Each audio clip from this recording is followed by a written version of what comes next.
नमस्ते एवरीवन, मैं आप सबका अपने YouTube चैनल में स्वागत करती हूँ। अच्छा, मुझे एक बात बताओ, मान लो आप दिल्ली से जा रहे हो पटना या जा रहे हो दिल्ली से मुंबई और रास्ते में आपके साथ रॉबरी हो जाती है या इसी टाइप का कोई और कॉग्निजेबल ऑफेंस या फिर संज्ञेय अपराध हो जाता है, तो आप क्या करोगे? आप जाके अपने नियरेस्ट पुलिस स्टेशन में रिपोर्ट लिखवाओगे, राइट?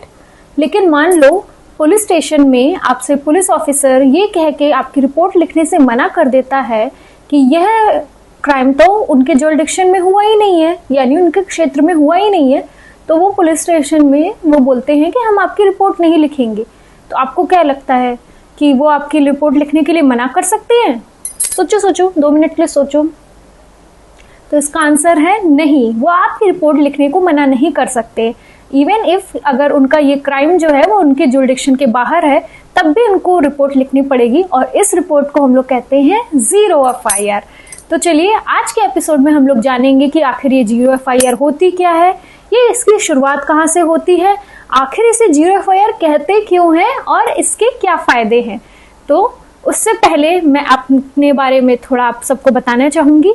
मेरा नाम मेघा गुप्ता है और मैंने यूपीएससी सीएससी 2017 में 674 रैंक प्राप्त की थी। आप सभी का मैं 1 इशू 1 बाइट के 3rd एपिसोड में स्वागत करती हूँ। तो चलिए शुरू करते हैं। तो जीरो एफआईआर यानी कि पीड़िता यानी कि विक्टिम इमरजेंसी के दौरान जहाँ पे ये केस हुआ है वहां नहीं जा सकता, तो वह अपनी जुरिडिक्शन के बाहर भी जाके एक एफआईआर लिख सकता है। इसे ही हम लोग जीरो एफआईआर कहते हैं। इसकी शुरुआत जो हुई थी, जब देखा गया निर्भया केस हो गया, तब उसमें देखा गया कि ऐसा कोई ना प्रावधान होने के कारण काफी डिले हो गया, तो जस्टिस वर्मा की एक कमेटी बनाई गई थी। उस कमेटी ने ही उन्होंने सजेस्ट किया था जीरो एफआईआर के लिए। चलिए, ये तो हो गया कि जीरो एफआईआर का ओरिजिन क्या है और जीरो एफआईआर होती क्या है। अब हम लोग जानते हैं कि आखिर इसे जीरो एफआईआर कहते क्यों हैं।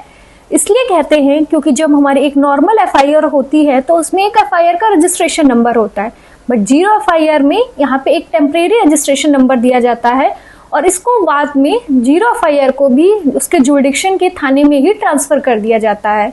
इसलिए एक परमानेंट रजिस्ट्रेशन नंबर ना होने के कारण ही इसे एक जीरो एफआईआर कहा जाता है। चलिए, ये बात तो हो गई। अब जीरो एफआईआर के आखिर फायदे क्या हैं? इसके निम्नलिखित में 4 प्रमुख फायदे हैं। तो पहला है कि जीरो एफआईआर से आपके विक्टिम को तुरंत ही लॉ से प्रोटेक्ट कर सकते हैं।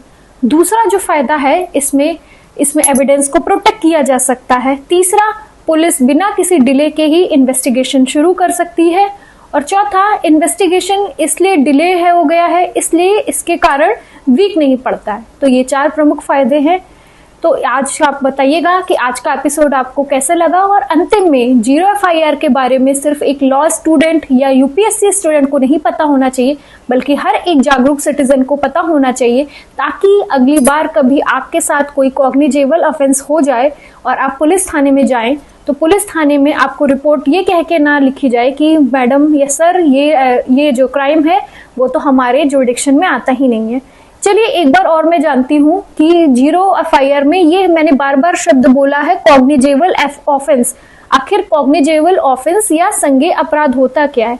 ये वो कोई भी अपराध होता है जहाँ पे पुलिस डायरेक्टली ही अरेस्ट कर सकती है और उसे भी इन्वेस्टिगेट करने के लिए भी किसी भी टाइप के किसी भी मजिस्ट्रेशन की वारंट की जरूरत नहीं होती है, किसी भी मजिस्ट्रेशन की परमिशन नहीं चाहिए होती है, जैसे कि kidnapping, rape, robbery etcetera etcetera. तो आज हमने जाना कि जीरो एफआईआर क्या होती है, इसकी क्या ओरिजिन था, ये कौन कर सकता है, किसको इसके बारे में जानना चाहिए और कॉग्निजेबल ऑफेंस क्या होता है। तो आज का एपिसोड आप सबको कैसा लगा, इस बारे में आप लोग कमेंट सेक्शन में जरूर लिखिएगा। साथ ही साथ आप मेरे चैनल को लाइक सब्सक्राइब करना मत भूलिएगा और आज के एपिसोड को भी लाइक कमेंट करना मत भूलिएगा। और साथियों, मैंने साथ ही में यूट्यूब कम्युनिटी भी स्टार्ट की है। अगर आपका कोई भी सुझाव है तो कृपया कम्युनिटी सेक्शन में भी लिख सकते हैं। धन्यवाद।